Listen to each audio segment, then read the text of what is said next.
Hi friends, very good morning. నేను మీ doctor PV Narasimha Rao, dentist చిగురువ్యాధి నిపుణుని. ఈరోజు మరొక టాపిక్తో మళ్ళీ ముందుకు వచ్చాను. ఏంటి ఆ టాపిక్ అంటే, చాలామంది ఎక్కువ శాతం ఈ టాపిక్ మీద తీయండి అని చాలామంది కమెంట్ చేశారు. ఏంటి ఆ టాపిక్? అన్ని thumbnailలో చూసుంటారు. సో thumbnail చూసే వచ్చుంటారు. ఇది చాలా ముఖ్యమైన టాపిక్. యాజ్ ఎ పెరిడోంటిస్ట్, నేను చిగురు వ్యాధి నిపుణుని కాబట్టి మీకు డీటెయిల్గా ఈ వీడియోలో చెప్తున్నాను. చిగురు సర్జరీ అంటే ఫ్లాప్ సర్జరీ అంటారు. అది ఎందుకు చేస్తారు ఏంటి అనేది మొత్తము ఈ ఐ కార్డ్లో వదిలేస్తాను, చూడండి, నా ఛానల్లో ఉంటుంది.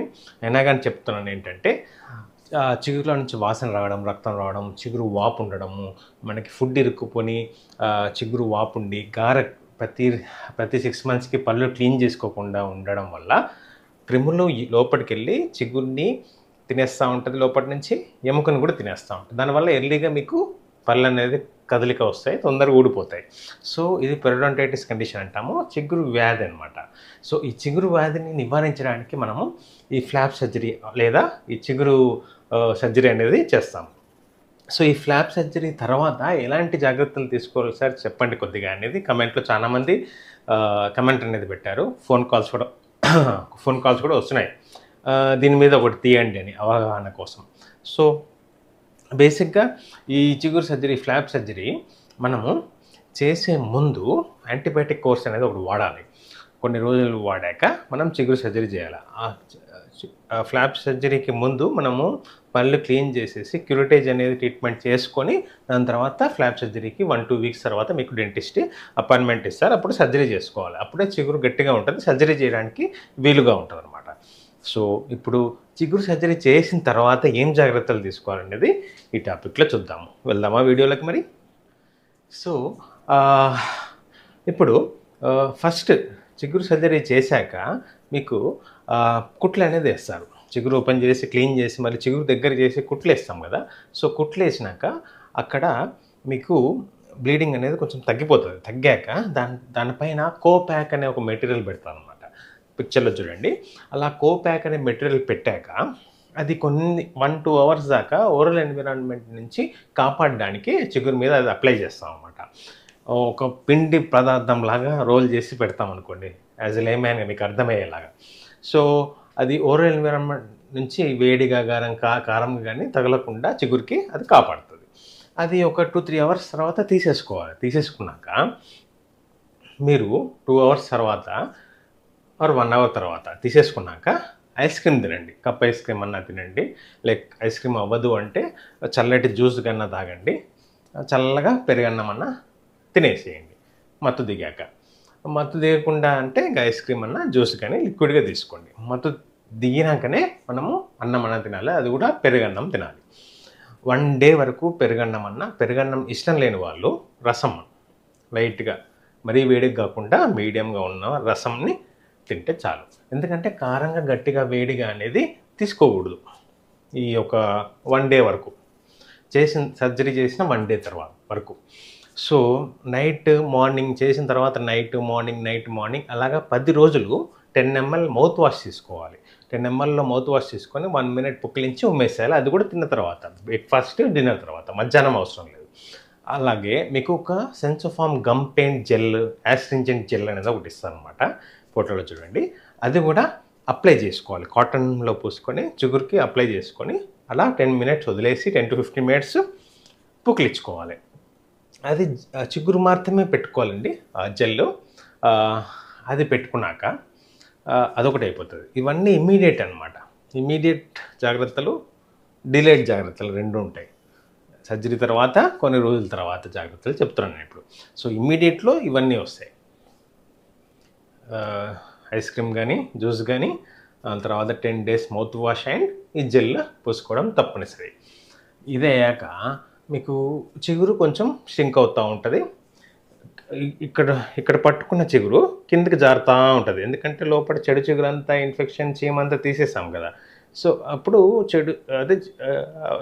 ఇక్కడ ఉన్న స్పేస్ అంతా ఖాళీ అయిపోతుంది కాబట్టి చిగురు ఇట్లా జారుతుంది. ఓసారి కొన్ని రోజులు సెన్సిటివిటీ ఉంటాయి పళ్ళు, ఎందుకంటే చిగురు కిందకి జారడం వల్ల కొంచెం వేర్లు ఎక్స్పోజ్ అనేది అవుతాయి అన్నమాట. సో అప్పుడు ఈ సెన్సోఫార్మ్ కానీ, సెన్సోడైన్ కానీ మీ డెంటిస్ట్ మీకు ప్రిస్క్రైబ్ చేస్తారు సెన్సిటివిటీ తగ్గడానికి పేస్ట్. వ్యాంటేజ్ కానీ. సో అది బ్రష్ మీ నార్మల్ కోల్గేట్, పెప్సోడెంట్ ఇవి ఒక 2 వీక్స్ 3 వీక్స్ ఆపి ఈ పేస్ట్ అనేది వాడాలి. బ్రషింగ్ మాత్రం వర్టికల్గా చేయాలి, అడ్డంగా అసలు తోమకూడదు ఫ్లాప్ సర్జరీ తర్వాత. ప్లస్ ఎక్కడైతే కుట్లు ఉన్నాయో అక్కడ మాత్రం బ్రష్ పెట్టొద్దు.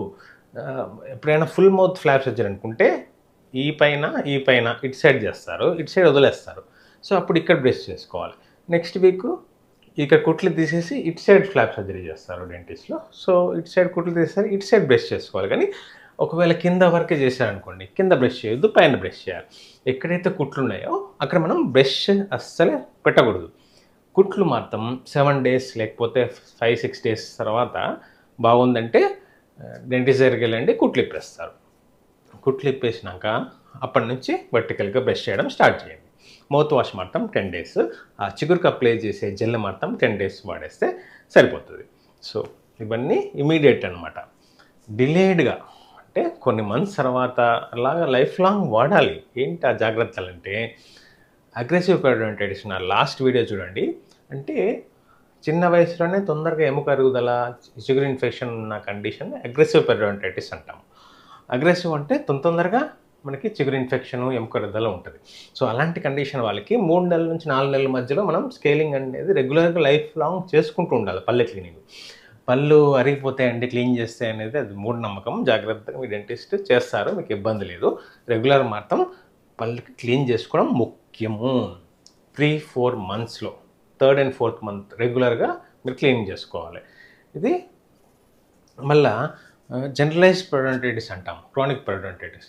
అగ్రెసివ్ కాని వాళ్ళు అంటే 50-60 years వాళ్ళు ఈ ఫ్లాప్ సర్జరీ చేసుకుంటే మాత్రం వాళ్ళు ఒక 6 to 7 months టైం ఇంటర్వెల్లో ఈ పళ్ళు అనేది క్లీన్ చేసుకుంటే సరిపోతుంది. సో అగ్రెసివ్ పెరియోడోంటైటిస్ వాళ్ళకి 3 and 4th month, and chronic periodontitis వాళ్ళకి అదే 40 to 50, 50 to 60, 60 to 70 age group వాళ్ళు 6 నెలల నుంచి 7 నెలల మధ్యలో పళ్ళు క్లీన్ చేసుకుంటే సరిపోతుంది. సో ఇవ్వండి చిగురుకి సంబంధించిన జాగ్రత్తలు. ఫ్లాప్ సర్జరీ చిగురు సర్జరీ తర్వాత తీసుకోవాల్సిన జాగ్రత్తలు. ఇమీడియట్గా, డిలేడ్గా, లేట్గా. సో కానీ లైఫ్ లాంగ్ మాత్రం 3 months to 4 months అగ్రెసివ్ వాళ్ళకి పళ్ళు క్లీన్ చేసుకోవాలి. క్రానిక్ పెరియోడోంటైటిస్ వాళ్ళకి 6 to 7 months మధ్యలో టైం ఇంటర్వెల్లో మనం పళ్ళు క్లీన్ చేసుకోవడానికి మీరు వెళ్ళాల్సిందే. సో ఈ జాగ్రత్తలు బాగానే పాటిస్తారని నేను భావిస్తున్నాను. సో దీని గురించి, ఈ టాపిక్ గురించి చెప్పమని ఫోన్ చేసిన వాళ్ళకి, కమెంట్ చేసిన వాళ్ళకి డౌట్స్ అన్నీ క్లియర్ అయిందని నేను భావిస్తున్నాను. So do like to consider to like and subscribe my video. Bell icon కూడా యాక్టివేట్ చేసుకోండి. మరిన్ని వీడియోస్తో మళ్ళీ ముందుకు వస్తుంటాను. This doctor P Vinay signing off. Have a nice day, have a healthy food and be happy. Bye.